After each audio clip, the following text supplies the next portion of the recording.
നമ്മുടെ എല്ലാം ജീവിതത്തിൽ പല പ്രതിസന്ധി ഘട്ടങ്ങളോട് നമ്മൾ കടന്നു പോകാറുണ്ട് അല്ലേ? ആ സമയത്ത് നമ്മൾ ചിന്തിക്കാറുണ്ട് ഈ ഒരു പ്രതിസന്ധി എപ്പോഴാണ് തീരുക എന്ന് ചിന്തിക്കാറുണ്ട് അല്ലേ? അങ്ങനെയുള്ള ആളുകൾക്ക് ചെറിയൊരു ടിപ്പ് പറഞ്ഞുതരാം. ₹1 മുതൽ മുടക്കില്ലാതെ ചെയ്യാൻ സാധിക്കുന്ന ഒരു ടിപ്പ്. വേറെ ഒന്നുമില്ല, കുറച്ച് സമയം മാത്രം മതി. അങ്ങനെയുള്ള സാഹചര്യങ്ങൾ ഭഗവാൻ ശ്രീകൃഷ്ണന്റെ സന്ദേശം വായിക്കുക. എന്താണ് ഭഗവാന്റെ ജീവിത സന്ദേശം? ഭഗവാന്റെ ജീവിതം തന്നെ ഒരു സന്ദേശമാണ്. ആ ഒരു സന്ദേശം വായിച്ചു കഴിഞ്ഞാൽ നമ്മുടെ ജീവിതവുമായിട്ട് നമുക്ക് പൊരുത്തപ്പെട്ടു പോകാനായിട്ട് സാധിക്കും. അത്രയും പവർഫുൾ ആയിട്ടുള്ള സന്ദേശമാണ് ഭഗവാൻ ശ്രീകൃഷ്ണൻ്റെത്. ഭഗവാൻ ശ്രീകൃഷ്ണന്റെ സന്ദേശം, ഭഗവാന് ജന്മം കിട്ടിയതും തടവറയിൽ തന്നെയാണ്. ഭഗവാൻ ജനിച്ചതും തടവറയിൽ തന്നെയാണ്. ജനിച്ച ഉടനെ അച്ഛനെയും അമ്മയെയും പിരിയേണ്ടി വന്നു. കുഞ്ഞായിരുന്ന ഭഗവാനെ വധിക്കാനായിട്ട് ഒരുപാട് ആളുകൾ ശ്രമിച്ചു.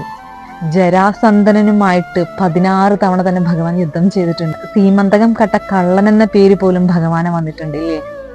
ഒടുവിൽ ഗാന്ധാരിയുടെ ശാപം ഏറ്റുവാങ്ങി ഭഗവാൻ കൗരവ സഭയിൽ ഭഗവാനെ മായാജാലക്കാരൻ എന്ന് വിളിച്ച് അപമാനിച്ചു. ഭഗവാൻ ശ്രീകൃഷ്ണന്റെ ജീവിത സന്ദേശം എന്നുള്ള യുദ്ധത്തോട് യുദ്ധം തന്നെയായിരുന്നു. ഭഗവാൻ ജനിച്ച അന്നു മുതൽ ഭഗവാൻ സ്വർഗാരോഹണം ചെയ്യുന്ന സമയം വരെ ഭഗവാൻ യുദ്ധം നടത്തിയിരുന്നു. യുദ്ധത്തോട് യുദ്ധം തന്നെയായിരുന്നു ഭഗവാൻ ശ്രീകൃഷ്ണന്റെ ജീവിതത്തില്. അങ്ങനെയുള്ള ആ ഒരു ഭഗവാൻ സ്വന്തം സന്തോഷങ്ങളെ കണ്ടെത്തിയിരുന്നു, മറ്റുള്ളവരെ സന്തോഷിപ്പിച്ചിരുന്നു. ഭഗവാന്റെ സന്ദേശം എന്നുള്ളത് ഭഗവാൻ യുദ്ധത്തോട് യുദ്ധം തന്നെയായിരുന്നു ഭഗവാൻ ശ്രീകൃഷ്ണന്റെ ജീവിതത്തില്. എന്നിട്ടും ഭഗവാൻ സന്തോഷിച്ചു. ഭഗവാന്റെ ആ ജീവിതത്തിൽ ഭഗവാൻ യുദ്ധത്തിനോട് പോരാടുമ്പോഴും ഭഗവാൻ സന്തോഷിച്ചുകൊണ്ടേയിരുന്നു. എങ്ങനെയാണ്? ആടിയും പാടിയും പ്രണയിച്ച് ഭഗവാൻ ആസ്വദിച്ച് ജീവിച്ചു. ഈ എല്ലാ പ്രശ്നങ്ങൾക്കും ഇടയിലും ഭഗവാന് ചിരിക്കാനും കളിക്കാനും സന്തോഷിക്കാനും ഭഗവാൻ സമയം കണ്ടെത്തിയിരുന്നു. നമ്മുടെ ജീവിതമായി പൊരുത്തപ്പെട്ടു പോകാനായിട്ട് ഇതിലും വലിയൊരു സന്ദേശം ആര് സമ്മാനിക്കും നമുക്ക്? ഭഗവാനെ നമ്മൾ ഭഗവാന്റെ സന്ദേശം കേൾക്കുക, ഭഗവാന്റെ സന്ദേശം അറിയുക. നമ്മുടെ ജീവിതത്തിലുള്ള എല്ലാ പ്രശ്നങ്ങളും തരണം ചെയ്യാനായിട്ട് നമുക്ക് സാധിക്കും.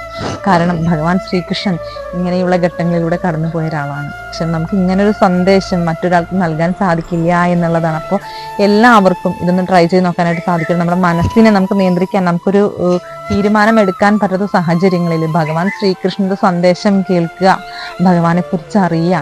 ഇതിന് നമുക്ക് ₹1 മുതൽ മുടക്കില്ല എന്നുള്ളത്. നമ്മുടെ കയ്യിലുള്ള സമയം മാത്രം മതി. നമുക്ക് ആ ഒരു ജീവിത രീതിയുമായിട്ട് നമുക്ക് മുന്നോട്ട് സഞ്ചരിക്കാനായിട്ട് സാധിക്കും. സർവം ശ്രീകൃഷ്ണ അർപ്പണമസ്തു.